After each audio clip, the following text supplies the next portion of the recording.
Tenang dan bahagia, Ibu dan Bapak Guru. Seperti yang sudah kita pelajari, ada 4 proses berpikir dalam melakukan perencanaan pembelajaran. 3 langkah pertama sudah kita pelajari pada modul sebelumnya. Berarti langkah selanjutnya adalah merancang pembelajaran. Rancangan pembelajaran tersebut dapat dibuat dalam bentuk yang pertama, rencana pelaksanaan pembelajaran atau yang biasa disebut RPP. Atau bentuk kedua, yaitu modul ajar. Namun pada kesempatan ini kita akan membahas bagaimana cara membuat modul ajar dengan contoh mata pelajaran matematika di fase D. Ibu dan Bapak Guru, terdapat 5 komponen minimum dalam modul ajar. Antara lain, pertama, tujuan pembelajaran. Tujuan pembelajaran ini diambil dari alur tujuan pembelajaran yang telah disusun pada tahap sebelumnya. Kedua, langkah-langkah kegiatan pembelajaran. Ibu dan Bapak Guru dapat menyusun kegiatan pembelajaran dalam 1 atau lebih dari 1 kali pertemuan, tergantung dari jumlah tujuan pembelajaran yang akan dicapai. Langkah-langkah kegiatan pembelajaran biasanya dimulai dari pendahuluan, kegiatan inti, dan penutup. Pendahuluan bertujuan untuk menyiapkan peserta didik untuk mengikuti proses pembelajaran. Kegiatan inti merupakan proses pembelajaran secara sistematis yang bertujuan untuk memandu peserta didik dalam mencapai tujuan pembelajaran. Penutup bertujuan untuk melakukan refleksi untuk evaluasi aktivitas pembelajaran. Ketiga, asesmen awal pembelajaran. Fungsinya untuk mengetahui kesiapan peserta didik dalam mempelajari materi ajar dan demi tercapainya tujuan pembelajaran yang direncanakan. Asesmen ini dapat menggunakan metode yang sederhana, sehingga umpan balik hasil asesmen tersebut dapat diperoleh dengan cepat. Misalnya, pendidik memulai kegiatan tatap muka dengan memberikan pertanyaan berkaitan dengan konsep atau topik yang telah dipelajari pada pertemuan sebelumnya. Keempat, asesmen akhir pembelajaran. Asesmen ini merupakan asesmen sumatif yang dilakukan untuk memastikan ketercapaian keseluruhan tujuan pembelajaran.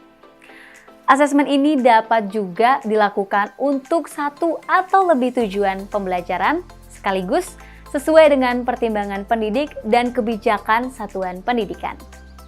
Asesmen sumatif ini yang nantinya akan diolah menjadi nilai akhir di rapor. Asesmen akhir pembelajaran juga disajikan dengan instrumen dan cara penilaiannya. Yang kelima, media pembelajaran. Media pembelajaran dapat berupa bahan bacaan atau materi yang digunakan, lembar kegiatan, video atau tautan situs web yang perlu dipelajari oleh peserta didik. Nah, mari kita mencoba menyusun modul ajar langkah demi langkah.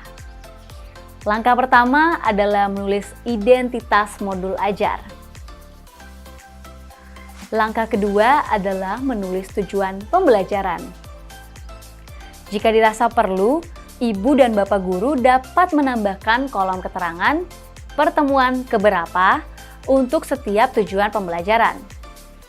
Langkah ketiga adalah menyusun asesmen akhir pembelajaran. Pastikan bahwa setiap tujuan pembelajaran telah disiapkan instrumen asesmennya. Seperti pada modul ini, tujuan pembelajaran adalah menggunakan kekongruenan dan kesebangunan untuk menyelesaikan masalah sehari-hari. Maka, untuk mengukur ketercapaian tujuan pembelajaran tersebut, guru dapat menggunakan teknik tes tertulis atau penugasan dengan soal yang menguji kemampuan peserta didik dalam menggunakan kekongruenan atau kesebangunan untuk menyelesaikan masalah sehari-hari. Ibu dan Bapak Guru juga perlu menambahkan kriteria ketercapaian tujuan pembelajaran sebagai bahan rujukan untuk memutuskan peserta didik yang perlu mendapatkan tindakan berupa remedial atau pengayaan. Dalam menentukan kriteria ketercapaian tujuan pembelajaran, tidak disarankan untuk menggunakan angka mutlak. Misalnya 75, 80, dan sebagainya sebagai kriteria.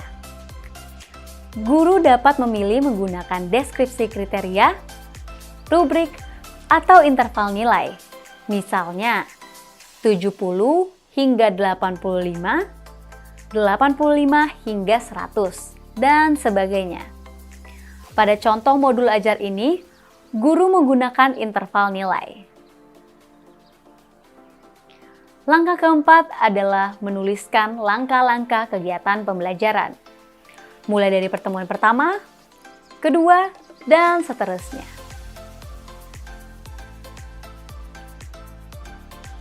Jika dirasa perlu, ibu dan bapak guru juga dapat menambahkan keterangan model pembelajaran, serta alat atau bahan yang digunakan untuk setiap pertemuan. Sebelum melakukan kegiatan inti, ibu dan bapak guru perlu melakukan asesmen awal pembelajaran. Ibu dan bapak guru dapat memilih teknik asesmen yang akan digunakan, disesuaikan dengan kebutuhan dan tujuan asesmen, seperti tes tertulis, tes lisan, observasi, dan lain-lainnya. Pada contoh modul ajar ini, guru menggunakan teknik tes lisan, karena tujuan asesmennya adalah untuk mengetahui kemampuan peserta didik dalam menerapkan konsep materi sebelumnya yang akan digunakan pada pelajaran hari ini.